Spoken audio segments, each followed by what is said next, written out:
Belum selesai permasalahannya soal skincare overclaim, kini Sheila Shaukia diduga nempel logo ke brand orang lain. Dugaan tersebut diperkuat setelah salah satu akun membuktikan bahwa hijab Sheila Shaukia ternyata berasal dari brand Umama. Tidak tanggung-tanggung, brand hijab Umama yang biasa dijual 20 ribuan itu olehnya dibanderol sekitar 200 ribu rupiah setelah ditempel logo SS. Hal tersebut dibuktikan melalui video yang diunggah oleh akun TikTok Puspita Apri. Mendengar kabar Sheila Shaukia menjual hijab mahal dari hasil menempel ke brand orang lain, Puspita pun dibuat curiga. Mengaku sebagai penggemar brand Sheila Shaukia hingga memiliki beberapa produknya, Puspita sendiri terkejut ketika membuktikan hal tersebut. Dalam videonya tersebut, sang TikToker tampak memiliki sebuah hijab berwarna kelabu dengan logo SS yang merupakan brand Sheila Shaukia. Hijab segi empat itu tampak dihiasi dengan manik-manik berwarna putih silver yang ditata sedemikian rupa di bagian tengah hijab. Hiasan manik-manik tersebut rupanya juga ditambahkan oleh Sheila Shaukia pada salah satu ujung hijab yang tampak menutupi sesuatu. Ketika diperiksa, rupanya benar ada bordiran tulisan UM yang merupakan logo dari brand hijab legendaris Indonesia Umama. Tidak tanggung-tanggung, Puspita lantas segera mencopot manik-manik yang menutupi brand asli dari hijab yang dibelinya itu. Setelah semua manik-manik berhasil disingkirkan, tampak jelas logo brand Umama terbordir di salah satu ujung hijab mahalnya itu. Mendapati hijab Sheila Shaukia yang dibelinya ternyata nempel brand orang lain, Puspita pun tidak dapat berkata apa-apa. Dirinya tampak kecewa, apalagi hijab dengan logo SS yang dikira premium itu dia beli dengan harga yang terbilang cukup mahal. Aku mau ngomong yang lagi viral ini, Kak Shell katanya ya kan.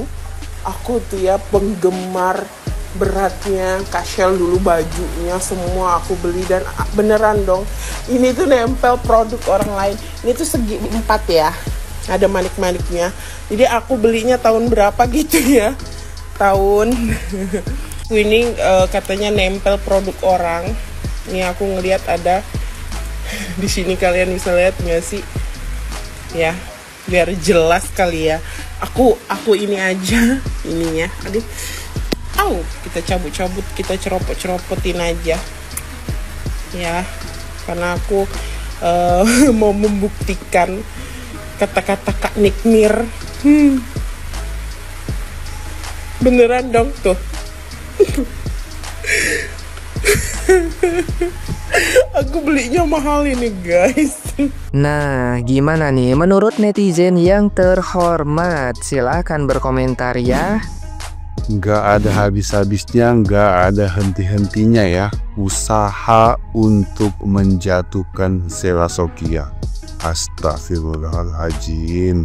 Usaha menjatuhkan bisnis travel sudah, usaha menjatuhkan bisnis skincare udah, usaha menjatuhkan bisnis baju sudah, usaha mengangkat isu omset penjualan turun drastis sampai sampai 0 rupiah sudah. Dan sekarang lagi diangkat lagi nih isu terkait dengan bisnis Sheila Shaukia yang dia mulai dari tahun 2019, yaitu bisnis kerudung ini.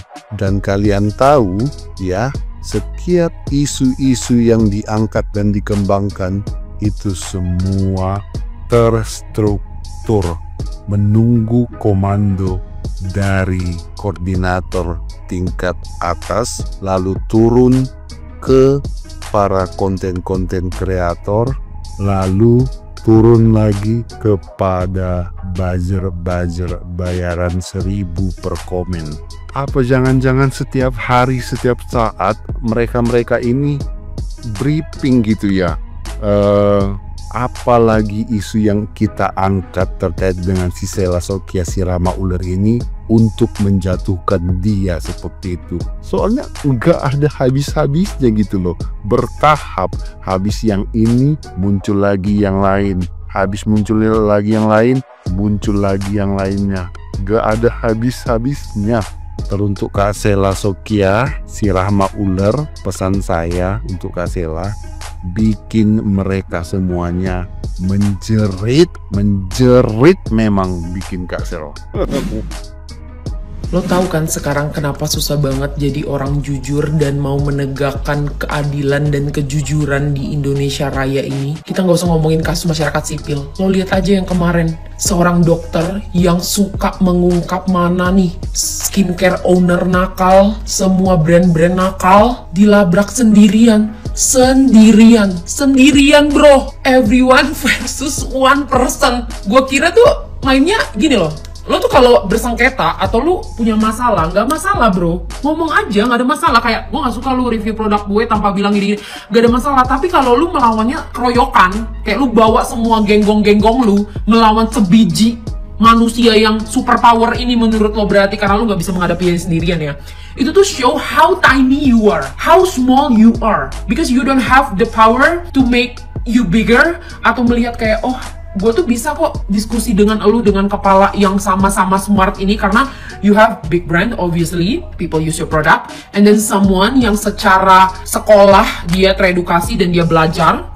I think kalian sepadan gitu untuk bisa diskusi berdua, nggak perlu keroyokan segenggong melawan satu orang ya. So, it was like jadi Doktif, oh my goodness, gue dari awal dia muncul respect sih, keren nih orang bro. Doktif, kalau gue saran nih boleh banget, lo kan udah keren banget nih, maksudnya lo secara ilmu udah keren lah, terus lo juga pernah dengan yang statement lo bilang lo dulu ngurusin kita waktu COVID. Saran gue lo ngambil extension S1 hukum please, I think you need that. Jadi kayak lo bisa dibilang pahlawan sekarang, pahlawan skincare Indonesia, pahlawan beauty Indonesia. Dan ketika lo punya extension S1 hukum, itu tuh bisa ngebantu banget to protect you at all cost, sumpah. 2025 saya bakal ngelawan ternak dari seorang ular. Seorang itu seorang apa sehewan? Jadi gini ya, lu ngapain ngeroyok si Doktif yang cuma notabene mereka tuh cuma cewek-cewek, dan kalian tiba-tiba datang gerudukan. Yang cowok kan cuma satu ya bu, waktu itu saya lihat ya, itu cuma supir ya kan. Terus kalian keroyokan dengan bawa apa tuh tim Ragunan yang teriak-teriak udah kayak lagi live kalian. Maksudnya lagi live jualan. Terus gini loh, ibu emang nggak punya attitude, nggak pernah belajar attitude ya. Kalau misalnya mau nyamperin orang kan bisa one by one. Terus bilang kayak gini, maaf dok, saya mau bicara. Tadi dokter habis nge-review produk saya yang katanya mengandung blablabla. Saya boleh tanya nggak, itu dokter dapat dari mana? Karena saya merasa tidak memproduksi kembali. Kan bisa ya, nggak usah harus emosi. Kalau tidak salah, tidak usah panas. Ya, shh, ular. Tuh, jadi gini, saya pernah beli produksi ular nih, tapi saya nggak mau ngebahas ke situ. Ya, tujuan saya di sini adalah pengen ngebela Doktif, mendukung Doktif lebih tepatnya, karena saya sangat miris melihat tadi malam Doktif itu diserang abis-abisan ya sama para bauti-bauti yang ada di sana. Nih bauti-bauti ini dibayar berapa sih? Kamu tahu nggak kalau misalnya kamu masuk ke ranah hukum persekusi yang dilaporkan sama Doktif, Anda kena guys. Jadi kalian-kalian yang jadi ajudan-ajudan dari owner-owner yang kayak begini nih, mendingan mikir dua kali deh ya. Ini kan gak usah ikut-ikutan. Jadi kalau misalnya kemarin si ular bilang, itu tadinya banyak gerombolan pada kabur, pada takut. Bukan pada kabur, pada takut. Lu aja yang bego. Kenapa gue bilang gitu? Karena lu nggak ngerti kalau misalnya mereka ikutan, nanti jadi panjang urusannya. Masuk kantor polisi, jadi saksi. Pasti jadi saksi juga sih itu yang kemarin. Masuk kantor polisi, bakalan ditanya-tanyain, hey, gara-gara ulah kalian. Yang harusnya ada dokter Ika kan ya. Dokter Ika harusnya bisa kerja hari ini. Gara-gara kalian nanti jadi dipanggil sama polisi. Terus saya mau nambahin juga nih, saya sebagai netizen dan juga sebagai korban yang pernah membeli produk dari sebuah seorang oknum dokter ya, yang menjual produk harganya jutaan, terus ada jarumnya yang fungsinya harus ditempelin ke kulit langsung tanpa ada pengawasan, tanpa ada apa namanya tuh, kalau misalnya kita mau mau nempelin jarum ke kulit kan harus dianestesi dulu ya. Nah, saya pernah jadi korbannya tuh ya. Jadi saya akan mendukung Doktif apapun cerita di belakang sana yang katanya tidak ada wewenang Doktif untuk bla bla bla bla. Ingat ya, bapak-bapak, ibu-ibu yang kemarin ngomong begitu kan, ini kan menjadi senjata dari si ular ya, untuk melindungi diri dia dan untuk melindungi geng-gengnya dia yang semalam itu menyerang. Ingat ya, saya berterima kasih dan akan selalu mendukung Doktif. Bagaimana dengan kalian netizen? Saya akan 1000% mendukung Doktif, karena kalau bukan karena Doktif, saya akan terus dibodohi sama beberapa oknum yang jual produk skincare yang isinya dan komposisinya tidak sesuai. Bukannya itu udah masuk ke dalam penipuan ya? Kok kalian masih bisa-bisanya sih bilang kalau Doktif ini tidak punya peran? Kami lo netizen berterima kasih. Saya loh korban dan orang yang sering belanja di TikTok skincare dan pernah jadi korbannya. Sekarang kantong saya lebih selamat. nih aku mau kasih tahu ya sama si Ular. Ler, lu kan bikin story mulu ya, bikin story mulu, dipikirin banget ya. Terus pernah mikir nggak itu owner brand-brand besar nih ya, kayak ibu-ibu yang nggak pernah berisik tapi produknya itu semuanya booming, malu nggak sih kalau misalnya dia lihat? Pasti lihat lah, orang rame banget kok. Itu malu. Kalau lu gimana sih? Kalau gue jadi lu malu gue lihat senior yang udah pada sukses. Kalau gue mah jadi lu ya udah, apalagi ini udah masuk dalam kasus persekusi. Minta maaf Ular, minta maaf, jangan diperpanjang lagi. Lagian ini lagi pada masuk geng-gengnya po. Aku dulu juga ada di tim Doktif, karena dengan adanya Doktif, kita juga jadi tahu mana produk yang overclaim dan ada hidroquinonnya. Kita harus berterima kasih untuk Doktif ya. Tapi makin kesini kok rada-rada aneh ya, apalagi dengan kejadian semalam. Padahal semalam mereka baru pulang dari acara BPOM kan, dan BPOM bilang hanya BPOM yang berhak mengumumkan. Tapi pulang dari situ Doktif langsung review produknya SS. Baru pulang loh padahal. Jadi kayak wajar nggak sih si SS ini mengamuk? Apalagi produk yang direview itu katanya SS udah nggak jual. Itu udah lama kali nggak jual, entah 2 tahun kata SS. Jadi menurut aku wajar sih si SS ini mengamuk. Jadi aku lihat makin kesini memang rada-rada aneh ya. Kayak ada kepentingan pribadi nggak sih? Ini aku bilang gini nanti dibilang lagi dibayar berapa. No! Kita sebagai penonton di TikTok ini, penonton aja, cuman penonton, berhak dong punya pendapat masing-masing. Janganlah nanti ada di kubu ini dibilang dibayar berapa.